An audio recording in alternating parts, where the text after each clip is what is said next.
Dear students, hope you are all well.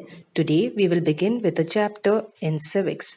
So, first, let's understand what the preamble says.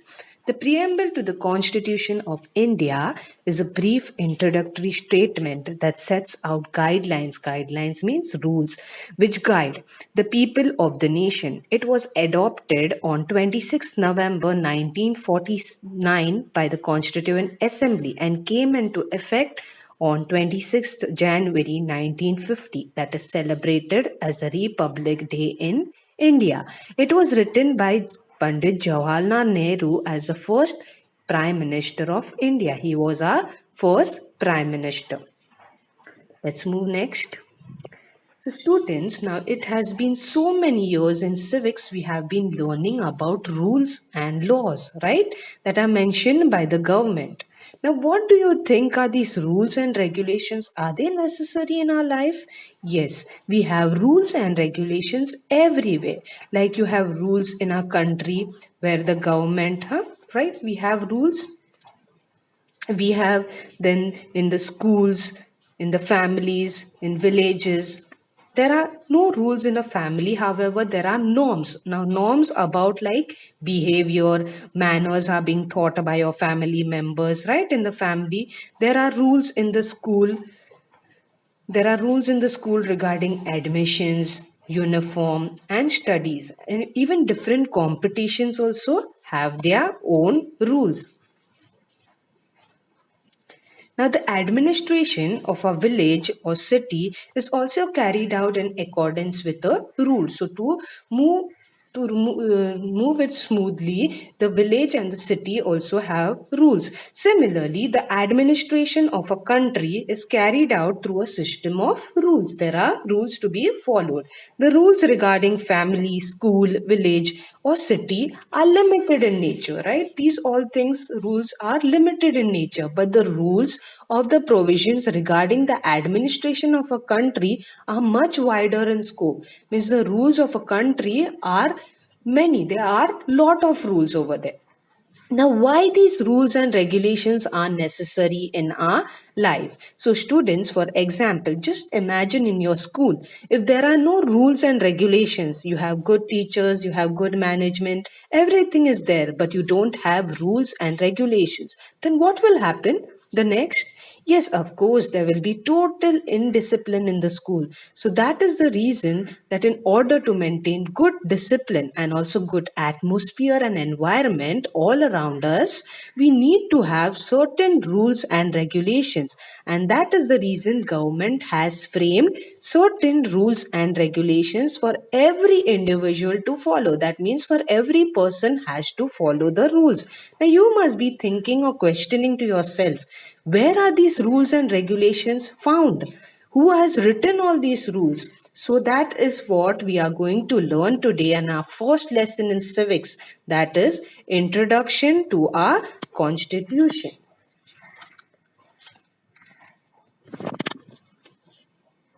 Now, what do you understand by constitution? The meaning of constitution. Constitution is nothing but a book in which you will find there are provisions, that means rules regarding the administration of the country, means how to rule the country, are mentioned together in a systematic way is called a constitution. Now, provisions means what we have certain rules or laws to be followed, and accordingly it has to be followed. So these are the rules and regulations that are mentioned in the constitution. So that is the book having fundamental laws. It's a book. Can you see in the picture? It's a book which have different types of laws. We'll move forward.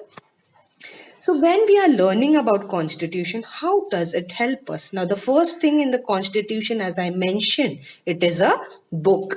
It is a written document. So this makes the constitution a written document. Okay, then the next you have government is established by the representatives.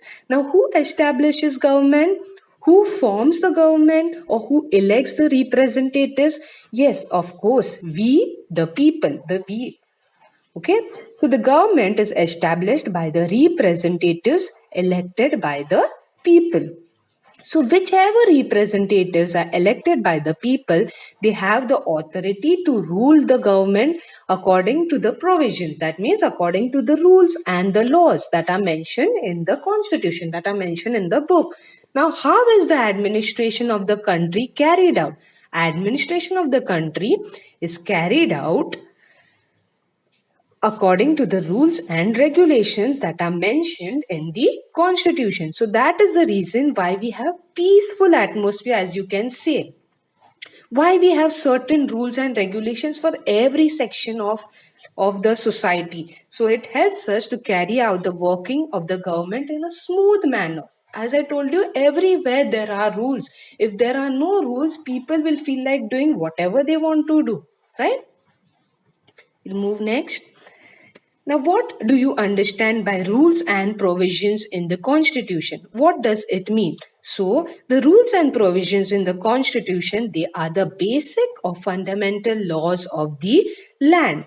So, when we are learning these fundamental laws, so when we make these rules and regulations, of course, whenever in any institution means school, college, or in any administration or in any offices, every section of the society, you will find there are rules to be followed. So first thing that the government has to do is the government is bound to follow the constitution. So whenever government is making any rule, of course it has to refer to the provisions that are mentioned in the constitution, that means which are mentioned in the book.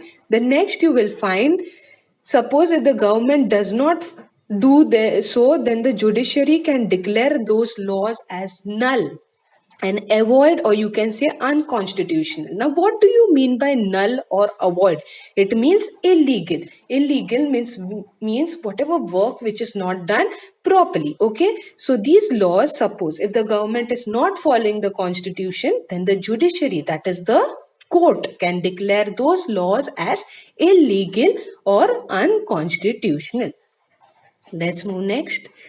Next is we are going to learn is about the provisions in the constitution. Now, what are these provisions in the constitution? What are they based on?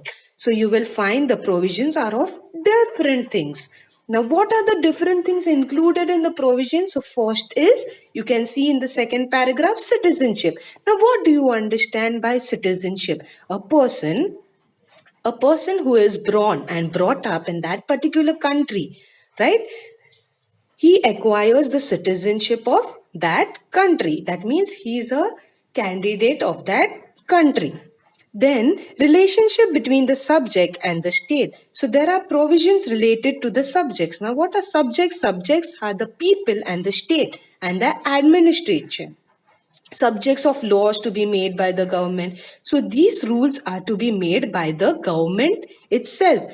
Then we have elections. Now you know elections, so you might be knowing when elections come. Election duties are there, right? People have different election duties.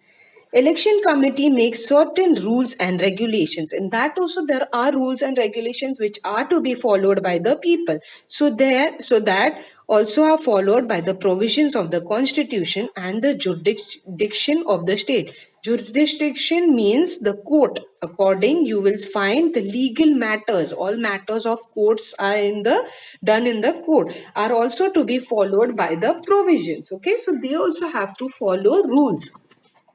Next, now what do you think, children? Is there any necessity of constitution? Why is it necessary? So you will find that there are several advantages of making a constitution. Now what are these advantages? The government should function within the set of rules. The government which is running the country, right? The government is running the country, should work according, or it should function according to the rules. Next is people rights and freedoms are safeguarded. Now, every person has a right and freedom, right? I hope by now everyone knows what are your fundamental rights, right? We have freedom to do anything, but it is our duty that those freedoms we should use it properly. So sometimes we are really aware about our rights and we do fight for our rights. Yes, so that is what our people's rights and freedoms are safeguarded. by the constitution, and there is no scope for misuse of power or high-handed administration. So even a common man can vote. Is it like that only high-handed people vote? No, everyone has the right to vote and fight for its own rights. So that is the liberty given by the constitution. And also the faith of a common man increases. So because there are rules and regulations set for each and every individual, there is a trust in the common man. If there would be no rules and regulations, then the common man would not be able to vote. The constitution produced some political ideas before the country, and the nation is bound to act in that direction. So, whatever ideals, norms, rules are mentioned in the constitution, the nation has to follow those rules. So, it also fixes the responsibilities of the citizens. Citizens means we people. So, we know our rights, right? Right? So, we are always ready to fight for our rights, but at the same time we should know our duties. Means we have our rights, but at that particular time we should know our duties, how we should use those rights properly. Okay, let's now that's your homework, is you have to find the answers of these questions. The first is a fill in the blanks. Government is established by the dash elected by the people. Next one is a constitution includes the dash and dash of the citizens. And the third one is a question answer. What is a constitution? Okay, that's all for now. We will learn more about this lesson in the next video. Thank you for listening, children. Goodbye. Take care.